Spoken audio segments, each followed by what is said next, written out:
Hello, friends. I hope you're drinking your water. I hope you got your provisions together because the Supreme Court is now in hearings about the orange man's birthright citizenship executive order. And I think some of us are confused as to what's going on because I know that I was. So on the orange man's very first day back in office, he signed an executive order that said that birthright citizenship would not be extended to a child if their parents, when they were born, were here unlawfully or temporarily. And my first thought was, half my family's going to lose their citizenship. Millions of Americans are going to lose their citizenship. Why would they do this? What is the point of this? That's not what he signed. Because it only goes into effect for any child that is born 30 days after the executive order was signed and further on. So about February the 19th, 2025, anybody born before that is fine.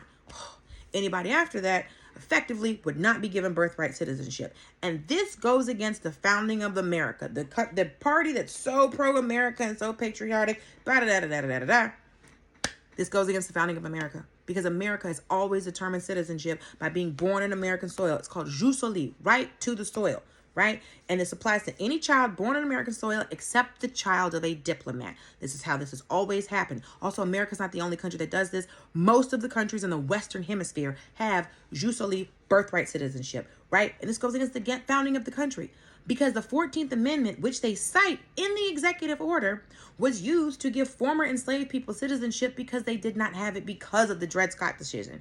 And in 1924, we had the Native American Citizenship Act because they were being denied birthright citizenship, and they've only ever been from here. So the children of immigrants are now not allowing the other children of immigrants to not become citizens when this was the founding of America, which is probably why this is going to get struck down in the Supreme Court, which is probably why he showed up to court. The first time a sitting president has showed up to the oral arguments of the Supreme Court. And you know why?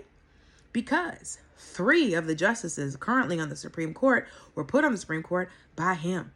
Gorsuch, Kavanaugh, and Connie Barrett were put there by him. So he showed up to court to make sure that they toed the line. But Kavanaugh and Connie Barrett, they had questions, right? How are you going to enforce this? Well, Kavanaugh asked, what about jus soli? Which is what Connie Barrett asked. So his own folks ain't towing the line. So let's see what happens.